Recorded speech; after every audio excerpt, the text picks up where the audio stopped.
एक दिन खाली बैठे मैंने फेसबुक पर एक अनजाने आदमी को फ्रेंड रिक्वेस्ट भेज दी, जो दिखने में बहुत हैंडसम था। उस आदमी ने उसी रात फेसबुक पर मेरी भेजी फ्रेंड रिक्वेस्ट एक्सेप्ट कर ली। तुम्हें पता है कि तुम इस साड़ी में कितनी खूबसूरत लग रही हो, उसने मैसेज किया। थैंक्स, मुझे भी तुम्हारी डीपी अच्छी लगी। इसी तरह हमने बातें करनी शुरू कर दी। मुझे पता था कि वह 39 साल का शादीशुदा आदमी है, जो 2 बच्चों का बाप भी है। इन सब चीज़ों के बाद भी हमने अपनी बातें शुरू कर दी। इतना ही नहीं, हमने अपना नंबर भी एक दूसरे के साथ बदल लिया। देखते ही देखते हम एक दूसरे के करीब आ गए और एक दूसरे के बेस्ट फ्रेंड बन गए। फेसबुक पर हम एक दूसरे के साथ बहुत ज़्यादा बातें करने लगे और सोशल मीडिया पर ज़्यादा से ज़्यादा समय बिताने लगे। दूसरी ओर उस आदमी को लगने लगा कि हमारे करीब आने से, इतनी बातें करने से वह अपनी बीवी से दूर जा रहा है। वह अपने बच्चों के साथ दूसरे स्टेट में रहती थी। वह मुझसे बोलता था, अभी पता नहीं, मैं सारा दिन तुम्हारे बारे में ही सोचता रहता हूँ। मुझे अफसोस है इस बात पर, मैं नेचर से काफ़ी शर्मीली थी। मेरे काफ़ी अच्छे दोस्त भी थे, लेकिन मुहाफिज जैसा दोस्त होना काफ़ी स्पेशल था मेरे लिए। 1 महीने की चैटिंग के बाद हमने स्काइपिंग करना भी शुरू कर दिया। हम उस पर बातें कम और एक दूसरे को घंटों निहारा ज्यादा करते थे। एक रात वह मेरे साथ वीडियो कॉल पर था। उसने बोला, ऐसे देखते देखते कहीं प्यार ना हो जाए। खैर, अब हम रोज ही वीडियो कॉल करने लग गए। हम इतने पास आ चुके थे कि अब हम एक रियल कपल की तरह बिहेव करने लगे थे। हम रोमांस करते, एक दूसरे को चिढ़ाते और थोड़ी लड़ाइयाँ भी करते। कहने का मतलब था कि एक 17 साल की लड़की को 39 साल के आदमी से प्यार हो गया था। प्यार की कोई उम्र नहीं होती, जिस तरह से प्यार की कोई उम्र नहीं होती, उसी तरह से हम दोनों को भी अपना रिश्ता बिल्कुल गलत नहीं लगा। हमें नहीं लगा कि हमने कुछ गलत काम किया है। जब उसकी बीवी आई, इसी दौरान इसकी बीवी और बच्चे इससे मिलने आए, पर वह फिर भी मुझसे बातें किया करता था। यहाँ तक कि वह अपनी बीवी के सामने भी मेरी कॉल उठा लेता था। उसी दौरान उसकी बीवी उस पर शक करने लगी, क्योंकि अब वह पहले जैसा बिल्कुल भी नहीं रहा। जब ये दोनों बेड पर सेक्स के लिए गए, तभी इनके फ़ोन पर मैंने मैसेज और अपनी फ़ोटो भेजी। इनकी वाइफ ने उठकर फ़ोन जैसे ही खोला, मेरी फ़ोटो उन्हें दिखी। उसकी वाइफ ने कोई रिएक्शन नहीं दिया, बस मुहाफिज को जोर का थप्पड़ मारा और रोने लगी। 3 दिनों के बाद वह घर छोड़कर चली गई। मुझे उसकी वाइफ के लिए काफ़ी बुरा लगा, इसलिए मैंने उससे कई दिनों तक बातचीत बंद कर दी। उसकी वाइफ के जाने के बाद हम फिर से मिले और हमने लॉन्ग ड्राइव पर जाने का प्लान बनाया। जब उसने मुझे प्रपोज किया, उसी शाम उसने मुझे प्रपोज किया, मुझे सिर्फ तुम ही चाहिए और कुछ नहीं।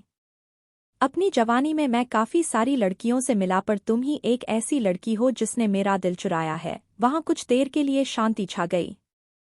फिर उसने मुझे आई लव यू बोला। उसकी आंखों में आंसू थे। हम एक दूसरे को किस करना चाहते थे, गले लगना चाहते थे। मैं तुम्हें ब्लॉक कर रहा हूँ। दूसरे दिन मुझे एक मैसेज मिला, जिसमें उसने लिखा था, हे डार्लिंग, आई लव यू, लेकिन मेरा परिवार भी है, मेरी कुछ ड्यूटीज भी हैं। यह मेरा तुमको आखिरी मैसेज है। मुझे प्लीज कॉल या टेक्स्ट मत करना, मैं तुम्हें ब्लॉक कर रहा हूँ। मुझे ऐसा लगा कि मानो मैं शादी के बाद विधवा बन गई हूँ। मैं बुरी तरह से टूट चुकी थी, काफ़ी परेशान थी। फिर लौटा वो मेरी जिंदगी में। 3 महीने बीत जाने के बाद मैं एक लड़के के साथ रिलेशनशिप में आई। एक दिन मेरे पास किसी दूसरे नंबर से मुहाफिज का मैसेज आया, बानी, इज दैट यू? प्लीज़ मेरी लाइफ में दोबारा वापस आ जाओ, मैं तुम्हारे बिना नहीं रह सकता। मैं समझ गई कि यह उसी का नंबर है और फूट फूट कर रोने लगी। 1 घंटे की चैटिंग के बाद मेरा दिल फिर से पिघलने लगा।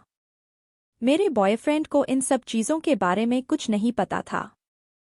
मैंने उससे सब कुछ छुपा कर रखा था। मैंने उस पूरी रात केवल मुहाफिज से बातें की।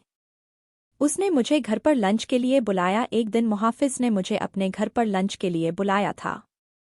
मैंने हाँ कर दी और चली गई। घर जाकर मैंने देखा कि वह खाली था और वहाँ केवल मुहाफिज के कोई नहीं था। उसने मुझे अंदर बुलाकर फ्रेश होने के लिए बुलाया। उसने ढेर सारी बातें की और खाने की टेबल सजाई। मेरे लिए यह सब नया था, मैं केवल इधर उधर देख रही थी। तभी अचानक मैं जैसे ही पीछे मुड़ी उसके होंठ मेरे होंठों पर थे। हम एक दूसरे को किस करने लगे। मैं भूल गई वह कौन है और मेरी उम्र कितनी है। वह पहला टाइम था जब मैं किसी के साथ सेक्स कर रही थी, वो भी ये जाने कि हमने प्रोटेक्शन ली है या नहीं। अपने प्यार के नाम की वर्जिनिटी। तभी मुझे दर्द का एहसास हुआ और मैंने अपनी वर्जिनिटी उसे दे दी जिससे मैं बेहद प्यार करती थी। मैं उसी दर्द भरी हालत में घर वापस आ गई। दूसरे दिन मुझे काफी अच्छा महसूस हो रहा था। अब मुझे पूरी तरह से एहसास हो चुका था कि वह मुझे कभी नहीं छोड़ेगा। प्यार का एहसास हुआ। अब मैं प्यार पाने के लिए इतनी ज्यादा एक्साइटेड नहीं थी। वर्जिनिटी खोने के बाद मेरी सोच काफी बदल गई। मैं एक औरत बन चुकी थी। उस दिन मुझे पता चल चुका था कि प्यार का असली मायना क्या होता है।